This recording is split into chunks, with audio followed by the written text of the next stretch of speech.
হাফিজুর রহমান রে কত গালি দাও, কিন্তু কলিজাটা দিয়ে বলতেছি বাবা রাগ করিস না, আসলেই তো আমি গালি পাওয়ার যোগ্য রে বাবা। আমি যদি গালি পাওয়ার যোগ্য না হইতাম আমার তো গালি দিতি না। আমি আসলেই তো একটা অযোগ্য বান্দা। এই চেয়ারে বসার মতো আল্লাহর কসম আমার মধ্যে কোনো ইলমের গন্ধ নাই, আমলের কোনো গন্ধ নাই। মাঝে মাঝে একা একা ভাবি যে আল্লাহ করে চেয়ারে কেন বসাইছে। এক সাগর পাড়ি দিয়ে এখানে আসছি, আমি আর এক সাগর পাড়ের সন্তান রে বাবা। এই মানুষগুলো কেন আসছে তাও আমি বুঝি না, অথচ আমার কথায় কোনো কিছুই নাই, আমার ইলম নাই, আমল নাই, কেন আসছে তাও জানি না।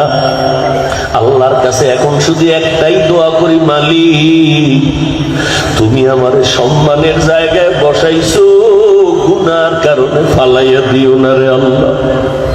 সম্মানের জায়গায় বসাইছো রে মালিক, গুনাহের কারণে তুমি ফালাইয়া দিও না। ও কলিজার যুবক, পায়ে হাত রাইখে বলি, কলিজা দিয়া মোহাব্বত করি রে বাবা। আমি এখানে একটা যুবকেরও হুজুর বানাবার জন্য আসি নাই, ভয় নাই। আমি তোমাকে একবারও বলবো না তুমি স্কুল ছাইরা কলেজ বাদ দিয়া মাদ্রাসায় যাও, দাড়ি লম্বা করে তসবিহ হাতে নাও, পাগড়ি লাগাও, একবারও বলবো না। বরং আমি তোমার পক্ষে কিছু কলিজা দিয়া দোয়া কইরা যাব। আমি শুরুতেও বলছি, আবারও বলি, আমার দোয়া কবুলের খোদার কসম গ্যারান্টি নেই, তবে এই মাঠে বহু আল্লাহর বান্দা আছে আমিন খালি ফেরত যাবে না। আর এটা রসুলের কথা, একজনের আমিন যদি মজলিসে কবুল হয় সবারটাই কবুল হয়ে যাবে।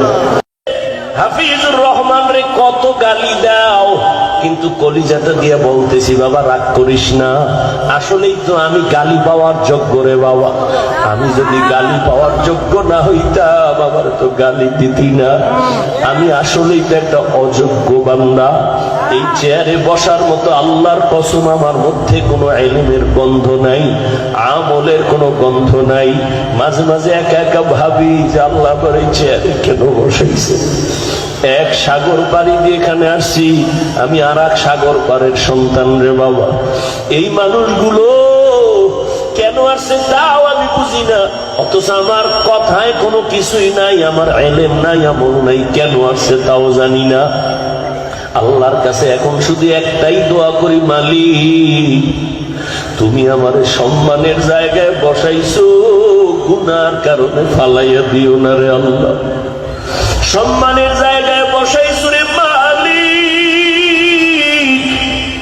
গুনাহের কারণে তুমি ফালাইয়া দিও না। ও কলিজার যুবক, পায়ে হাত রাইখে বলি, কলিজা দিয়া মোহাব্বত করি রে বাবা। আমি এখানে একটা যুবকেরও হুজুর বানাবার জন্য আসি নাই, ভয় নাই। আমি তোমাকে একবারও বলবো না তুমি স্কুল ছাইরা কলেজ বাদ দিয়া মাদ্রাসায় যাও, দাড়ি লম্বা করে তসবিহ হাতে নাও, পাগড়ি লাগাও, একবারও বলবো না। বরং আমি তোমার পক্ষে কিছু কলিজা দিয়া দোয়া কইরা যাব। আমি শুরুতেও বলছি, আবারও বলি, আমার দোয়া কবুলের খোদার কসম গ্যারান্টি নেই, তবে এই মাঠে বহু আল্লাহর বান্দা আছে আমিন খালি ফেরত যাবে না। আর এটা রসুলের কথা, একজনের আমিন যদি মজলিসে কবুল হয় সবারটাই কবুল হয়ে যাবে।